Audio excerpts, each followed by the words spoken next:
اور پھر حضور علیہ السلام نے فرمایا ہما ریحانتا من الدنیا، ترمذی شریف میں حدیث ہے، الجامع الصحیح، اور صحیح بخاری میں حدیث ہے یہی، اور نسائی میں ہے۔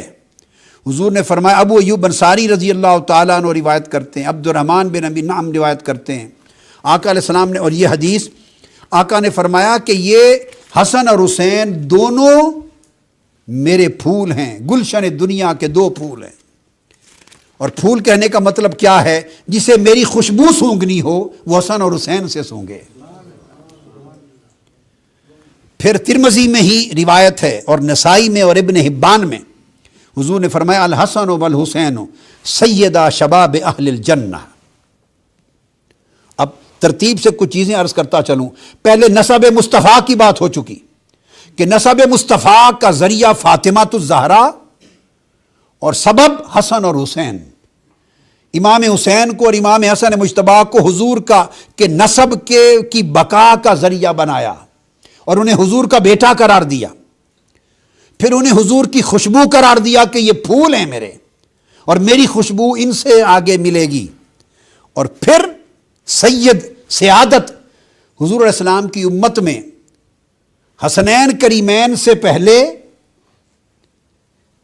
قریش کہلاتے تھے، سید کوئی نہیں کہلاتا تھا۔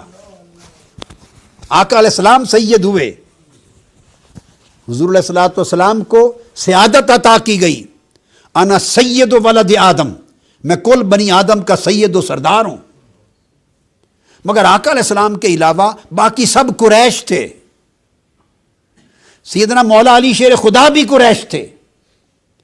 یہ شرف سیدہ فاطمہ الزہرا کو دیا کہ جب ان سے دو بیٹے ہوئے حسن اور حسین تو سیادت کا ٹائٹل ان کو عطا ہوا۔ اب جو حسن اور حسین کی اولاد ہوگی وہ سید کہلائے گی۔ یہاں سے سید کو، سیادت کو، سادات کو قریش سے جدا کر دیا۔ اور آقا علیہ السلام نے فرمایا، ابو سعید خدری روایت کرتے ہیں، الحسن والحسین سیدا شباب اہل الجنہ۔ یہ حدیث بنیاد بنی ہے سیادت کی۔ جیسے میں نے حدیث کوٹ کر دی کہ یہ مختلف کتب حدیث میں، اور آقا علیہ السلام نے فرمایا ان فاطمہ سیدۃ نساء اہل الجنہ وان الحسن والحسین سیدا شباب اہل الجنہ۔ یہ بھی جامع ترمذی میں حدیث ہے اور صحیح ابن حبان میں اور نسائی میں اور مسند امام احمد بن حنبل میں اور طبرانی اور مستدرک حاکم میں۔ حضور علیہ السلام نے فرمایا کہ فاطمہ کل جنتی عورتوں کی سردار ہیں اور حسن اور حسین کل جنت کے جوانوں کے سردار ہیں۔ گویا عورتوں کی سیادت سیدہ فاطمہ کے پاس ہے اور جوانوں مردوں کی سیادت حسن اور حسین کے پاس ہے۔ اسے انس بن مالک نے بھی روایت کیا۔ اسی حدیث کو سیدنا عمر فاروق نے بھی روایت کیا رضی اللہ تعالیٰ عنہ، طبرانی میں۔ عمر فاروق رضی اللہ تعالیٰ عنہ فرمایا ان النبی صلی اللہ علیہ وسلم قال الحسن والحسین سیدا شباب اہل الجنہ۔ اس کو عبداللہ ابن مسعود نے بھی روایت کیا، ام سلمہ نے بھی روایت کیا۔ تو گویا حضور علیہ السلام نے اپنے نسب کا مرکز بھی حسنین کو بنایا۔ آقا علیہ السلام نے اپنی خوشبو کے لیے مرکز بھی حسنین کو بنایا۔ آقا علیہ السلام نے اپنی سیادت کا مرکز و محور بھی حسنین کو بنایا۔ اور پھر چوتھی چیز، آقا علیہ السلام نے اپنی محبت کا مرکز و محور بھی حسنین کریمین کو بنایا۔ عبداللہ ابن مسعود روایت کرتے ہیں اور امام نسائی سنن کبریٰ میں روایت کرتے ہیں قال النبی صلی اللہ علیہ وسلم من احبنی فلیحب ہذین، جو مجھ سے محبت کرتا ہے اس پر لازم ہے کہ ان دو کی، حسن اور حسین کی محبت اپنا لے۔ اور آقا علیہ السلام نے فرمایا، ابو ہریرہ رضی اللہ تعالیٰ عنہ روایت کرتے ہیں، یہ سنن ابن ماجہ میں حدیث اور نسائی، مسند احمد، طبرانی، کل کتب میں، حضور نے فرمایا من احب الحسن والحسین فقد احبنی، جس نے حسن اور حسین سے محبت کی وہ جان لے کہ اسی نے مجھ سے محبت کی۔ آپ اس رشتے کو سمجھیں۔ فرمایا قرآن مجید میں اللہ پاک نے من یطع الرسول فقد اطاع اللہ، جس نے میرے اس محبوب رسول کی اطاعت کی اسی نے اللہ کی اطاعت کی. تو اللہ کی اطاعت کا کوئی تصور اطاعت رسول کے بغیر نہیں ہے. یہ وہی اسلوب کلام ہے, یہ وہی انداز کلام ہے. آقا نے اپنی زبان میں فرمایا من احب الحسن والحسین فقد احبنی. جس نے حسن اور حسین سے محبت کی اسی نے مجھ سے محبت کی, اور جس نے حسن اور حسین سے محبت نہ کی وہ جو جتن چاہے کرتا پھرے اسے میری محبت نصیب نہیں ہو سکتی. یہی بات عبداللہ ابن مسعود نے روایت کی حضور علیہ الصلوۃ والسلام سے. پھر اگلی حدیث میں اس سے آگے حضرت سلمان فارسی رضی اللہ تعالیٰ عنہ روایت کرتے ہیں, جسے امام حاکم نے مستدرک میں بیان کیا کہ آقا علیہ السلام نے فرمایا من احبہما ای الحسن والحسین فقد احبنی ومن احبنی احبہ اللہ من احبہ اللہ ادخلہ الجنہ. جس نے حسن اور حسین سے محبت کی اس نے مجھ سے محبت کی, اور جس نے مجھ سے محبت کی اس نے اللہ سے محبت کی, اور اللہ نے اس سے محبت کی. جس نے مجھ سے محبت کی یا رشتہ چینج کر دیا, اس سے اللہ نے محبت کی. یعنی جو میرا محب ہوا وہ محبوب خدا ہو گیا, اور جس سے خدا نے محبت کی اس کو اللہ نے جنت عطا کر دی. اسی طرح ترمذی شریف میں, جامع ترمذی میں ابواب المناقب میں اور حدیث آئی ان رسول اللہ صلی اللہ علیہ وسلم آخذ بید حسن و حسین. آقا علیہ السلام نے سیدنا حسن اور سیدنا حسین کے دونوں ہاتھ پکڑے اور ہاتھ اٹھا کر فرمایا من احبنی وحب ہذین واباہما وامہما کان معی فی درجتی یوم القیامہ. جس نے مجھ سے محبت کی اور ان دو شہزادوں سے محبت کی, حسن حسین سے, اور ان دونوں کی ماں سے محبت کی اور ان دونوں کے باپ سے محبت کی, وہ قیامت کے دن میرے ساتھ میرے درجے میں ہوگا. اور آقا علیہ الصلوۃ والسلام نے فرمایا کہ پھر جس نے اس سے آگے آقا علیہ السلام نے فرمایا کہ اللہ اللہم ابصر حسنا و حسینا. حضرت براء بن عازب روایت کرتے ہیں حسن اور حسین کو دیکھا اور دیکھ کے فرمایا اللہم انی احبہما فحبہما. اے اللہ میں ان دونوں حسن اور حسین سے محبت کرتا ہوں, تو بھی ان سے محبت کر. اور ایک حدیث میں فرمایا کہ پھر تو ان سے محبت کرنے والوں سے بھی محبت کر. اسامہ بن زید روایت کرتے ہیں اللہم انی احبہما فحبہما احبہما واحب من یحبہما. اے اللہ میں ان دونوں سے محبت کرتا ہوں, تو بھی ان دونوں سے محبت کر, اور جو ان سے محبت کرے اسے بھی محبوب رکھ. یہ بھی ترمذی شریف جامع ترمذی میں حدیث ہے اسامہ بن زید سے. پھر اب دوسری جہت ہے, تو گویا محبت مصطفیٰ کا مرکز بھی حسن اور حسین ہو گئے. اب عداوت جو مصطفیٰ اور جو حضور سے بغض اور عداوت رکھنا ہے اس کی علامت بھی بغض و عداوت حسین بن گئی.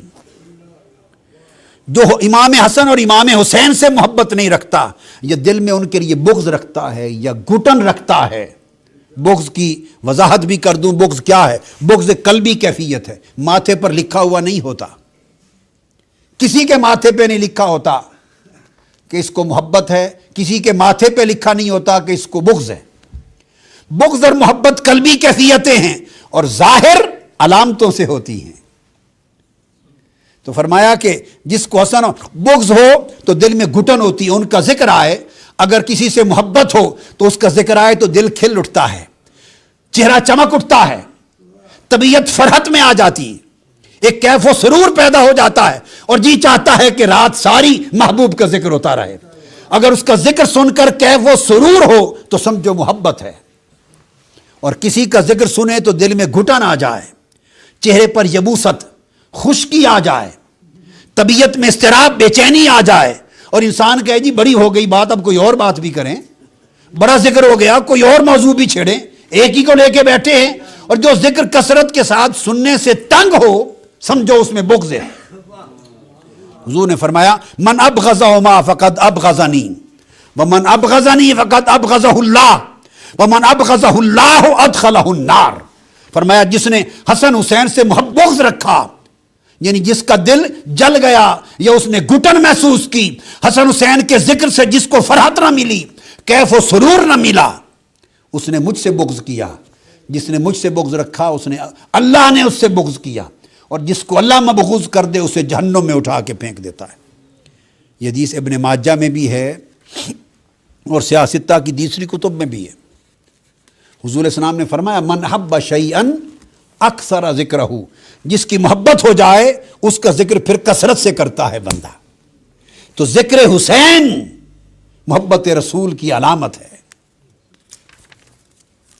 حضور علیہ السلام نے یہ بھی اللہ عرض کیا اللہم آدمن آداہم وعالمن علاہم، اے اللہ تعالیٰ والمن والاہم، جو حسن اور حسین سے محبت رکھے تو انہیں محبوب دوست بنا لے، اور جو حسن اور حسین سے دشمنی رکھے تو ان کا دشمن ہو جائے۔ یہ دعا کی۔ اور حضور علیہ السلام نے فرمایا، یہ بھی ترمذی شریف کی جامع سیاستہ کی حدیث، زید بن ارقم روایت کرتے ہیں، فرمایا ان رسول اللہ علیہ وسلم قال لعلی وفاطمہ والحسن والحسین، فرمایا انا حرب لمن حاربتم وسلم لمن سالمتم، فرمایا اے علی، فاطمہ، حسن اور حسین، انا حرب لمن حاربتم، جو تم سے جنگ کرے گا وہ تم سے نہیں، میں ان کے ساتھ جنگ کروں گا، اور جو تم سے صلح اور پیار اور دوستی رکھے گا میں ان سے دوستی رکھوں گا۔ تو گویا حضور علیہ السلام نے اپنے آپ کو ان کا دفاع بنا دیا۔ تو حضور کی محبت حسن و حسین سے، حضور سے بغض اور عداوت کی علامت ان کے ساتھ بغض اور عداوت، حضور کی قربت ان کے ساتھ، نسبت ان کے ساتھ، نسب ان کے ساتھ، پیار ان کے ساتھ، تعلق ان کے ساتھ، اور قیامت کے دن تک شفاعت کی نسبت بھی انہی کے ساتھ۔ اور آقا علیہ السلام نے فرمایا مجھے حسن اور حسین سے میرے پیار کا یہ عالم ہے کہ قیامت میں ہر کسی کو قرب ہوگا، کہیں کوئی ہوگا، کہیں کوئی ہوگا، مگر حسن حسین کو پکڑ کے قیامت کے دن جہاں جاؤں گا ساتھ رکھتا پھروں گا۔ اور حضور نے فرمایا کہ حسن حسین قیامت کے دن عرش کے قبہ کے نیچے آرام کریں گے، اور حسن حسین قیامت کے دن میرے ساتھ سوار ہوں گے۔ اور آقا علیہ السلام نے ان دونوں کو کندھوں پر اٹھا لیا، کندھوں پر اٹھا لیا۔ عمر بن خطاب رضی اللہ تعالیٰ عنہ فرماتے ہیں میں نے دیکھا تو میں نے کہا شہزادو مبارک ہو، کتنی اچھی سواری ملی ہے۔ حضور نے فرمایا نعم الفرس تحتکما، قال نعم الفارسان ہما، عمر ان سے کہہ رہے ہو مجھے کہو کہ کتنے اچھے سوار ملے ہیں، سوار کتنے اچھے ہیں۔ یعنی آقا علیہ السلام نے امت کو یہ سارے احکام، یہ فرامین، یہ حدیث کیوں ہیں؟ اس لیے کہ امت متوجہ ہو اور اپنی ساری محبتوں کی جہت میرے حسن اور حسین کی طرف کر دیں، میری اہل بیت کی طرف کر دیں۔ اور پھر آقا علیہ السلام نے اپنا پرسنل ڈیمونسٹریشن سے بھی اس محبت کا اظہار کیا ہے، ڈیمونسٹریٹ کی ہے محبت۔ ڈیمونسٹریٹ کیسے کی کہ اگر آقا علیہ السلام نماز میں گئے، مسند ابو یعلا میں ہے، حضرت انس بن مالک کی روایت کرتے ہیں، اور حسن و حسین شہزادے حضور کے کندھوں پر پشت پر سوار ہو گئے تو ان کی خاطر حضور سجدہ طویل کر دیتے تھے، اور اس وقت تک اٹھتے نہ تھے جب تک وہ نیچے نہ آ جائیں۔ اور آقا علیہ الصلوۃ والسلام نے فرمایا ایک حدیث میں کہ جنت میں، طبرانی نے روایت کی کہ جنت عرض کرے گی باری تعالیٰ، جنت عرض کرے گی کہ تو نے مجھ سے وعدہ کیا تھا کہ میں اپنے عرش کے 2 ستونوں کے ذریعے تجھے مزین اور آراستہ کر دوں گا، تیرے حسن و جمال کو دوبالا کر دوں گا۔ اب ہر کوئی آ گیا، جنت سج گئی، آباد ہو گئی، اب اپنے عرش کے 2 ستون بھی دے تاکہ میری رونق بڑھ جائے۔ حضور فرماتے ہیں کہ اللہ تعالیٰ فرمائے گا کہ جنت کیا میں نے تمہیں حسن اور حسین نہیں دے دیے؟ یہ میرے عرش کے خوبصورت ترین ستون ہیں، اور تمہاری رونق حسن اور حسین کے وجود سے ہے۔ اور حضور علیہ الصلوۃ والسلام نے ارشاد فرمایا کہ میں اور حسن اور حسین قیامت کے دن ہمیشہ ہر جگہ ایک ہی مقام، لفی مکان واحد یوم القیامہ، ایک ہی مکان پر پائے جائیں گے۔ آقا علیہ الصلوۃ والسلام نے یہ ساری قربتیں جو بیان کی اس کا مقصود تھا سیدہ فاطمہ الزہرا کو مرکزی حیثیت دینے کا مقصود حسن اور حسین تک پہنچانا تھا، اور حسین کو مرکزی حیثیت دینے کا مقصود کربلا تک پہنچانا تھا، امت کے ذہن کو کربلا تک پہنچانا تھا۔ اس لیے کہ جو کردار حسین جوان ہو کر اور پختہ عمر ہو کر اسلام کی بقا کے لیے اور دین مصطفیٰ کے تحفظ کے لیے جو کردار انجام دینے والے تھے، آقا علیہ السلام ان کے مقام و مرتبہ کو بیان کر اس کردار کی معرفت دے رہے تھے۔ اب اس کردار کا ذکر انشاءاللہ تعالی ہم آخری نشست میں کل کریں گے۔ وما علینا الا البلاغ۔